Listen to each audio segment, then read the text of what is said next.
ഭഗവാനെ, അവിടുത്തെ കരങ്ങൾ ചേർത്ത് പിടിക്കുന്നത് കൊണ്ടാണ് എനിക്ക് വഴിയുണ്ടാകുന്നത്. അവിടുത്തെ കണ്ണുകളിൽ സ്നേഹം നിറയുന്നത് കണ്ടിട്ടാണ് എൻ്റെ തളർച്ചയില്ലാതെയാവുന്നത്.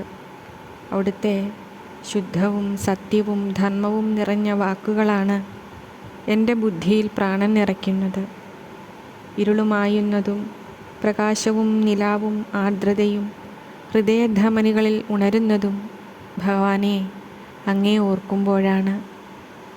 ജീവനുണ്ടെങ്കിലും നിശ്ചലമായി പോയ ആത്മാവ് ഉണർന്നതും ഉല്ലസിച്ചതും പിച്ചവെച്ചതും തമ്പുരാനെ അങ്ങയുടെ നീല വിരലുകളിൽ മുറുകെ പിടിച്ചാണ്.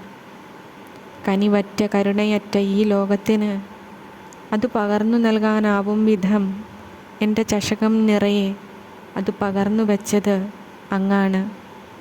അത് അങ്ങയുടെ മിഴികളിൽ വേണ്ടുവോളമുണ്ടല്ലോ. ഭഗവാനെ, നാരായണ, ആ പത്മപാദങ്ങളാണ് എൻ്റെ ആശ്രയകേന്ദ്രം. ആരുടെയും ഉപേക്ഷിക്കലുകളോ അവഗണനയോ ഒറ്റപ്പെടുത്തലോ കുറ്റപ്പെടുത്തലോ നാരായണ ഇപ്പോൾ നെഞ്ചുലയ്ക്കാറില്ല. കാരണം അങ്ങ് സദാ എല്ലാമായി അരികിലുണ്ട്. ചേർന്ന് ഒന്ന് നിൽക്കയേ വേണ്ടു. ആ പാദത്തിൽ ഒന്ന് കുമ്പിടുകയേ വേണ്ടു.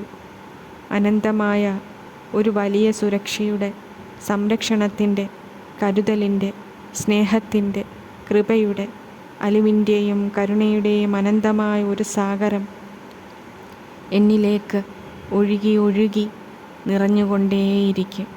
പിന്നെ എന്ത് നാരായണ.